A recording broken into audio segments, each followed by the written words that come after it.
मध्य प्रदेश में चल रहे ओबीसी आरक्षण के विवाद पर अब सबकी निगाहें सुप्रीम कोर्ट में होने वाली अगली सुनवाई पर टिकी है। वो इसलिए क्योंकि उम्मीद है कि अगली सुनवाई जो 23 या 24 सितंबर को हो सकती है, उसमें सुप्रीम कोर्ट ओबीसी आरक्षण से जुड़ा कोई फैसला दे सकता है। माना यही जा रहा है कि अब इस केस में कोर्ट अंतिम फैसला ही देगा। वो इसलिए क्योंकि पिछली सुनवाई जो 12 अगस्त को हुई, उसमें कोर्ट ने यही मंशा जाहिर की थी और अब सुप्रीम कोर्ट का जो आदेश आया है उसमें सीधे तौर पर लिख दिया है कि हाई कोर्ट में मार्च 2019 से पास अंतरिम आदेश चल रहा है और अब इस केस में सुनवाई और निराकरण की तत्काल आवश्यकता है। पहले चलिए आपको बताते हैं कि सुप्रीम कोर्ट के आदेश में क्या लिखा है। कोर्ट ने अपने आदेश में लिखा कि इस तथ्य को ध्यान में रखते हुए कि उच्च न्यायालय के सामने पेंडिंग रिट याचिकाएं इस कोर्ट में ट्रांसफर कर दी गई है और ट्रांसफर मामलों के रूप में लिस्ट की गई है। साथ ही इस तथ्य को भी ध्यान में रखते हुए कि मार्च 2019 में उच्च न्यायालय ने जो अंतरिम आदेश पारित किया वो आज तक जारी है, इसलिए इन मामलों की सुनवाई और निपटारा करने की तत्काल आवश्यकता है।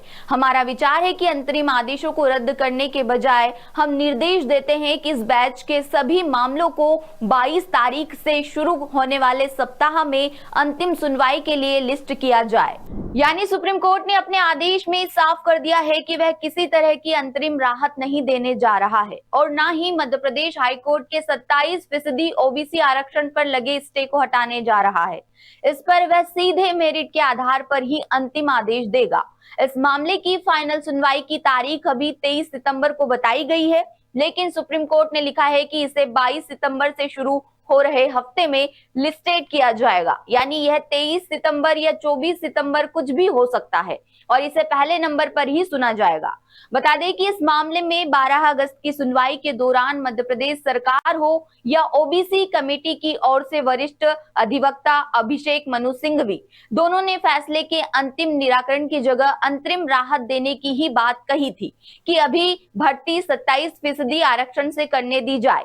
दोनों ही पक्ष ने इस मामले में पूर्ण राहत और अंतिम आदेश की बात नहीं की। मामले को खुद सुप्रीम कोर्ट ने संज्ञान में लिया कि ये मामला काफी लंबा खिंच गया है और 6 साल से अंतरिम आदेश पर मामला चल रहा है और अब तत्काल इस पर फैसले की जरूरत है।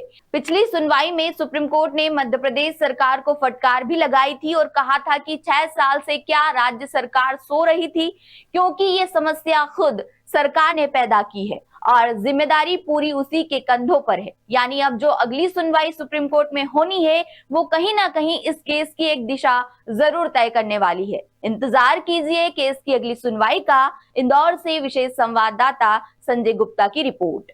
लेटेस्ट, इन्वेस्टिगेटिव और इन डेप्थ खबरें देखने के लिए ज्वाइन कीजिए द सूत्र का व्हाट्सएप चैनल, सब्सक्राइब कीजिए यूट्यूब चैनल, लाइक कीजिए फेसबुक पेज और पढ़ते रहिए वेबसाइट www.dasudr.com।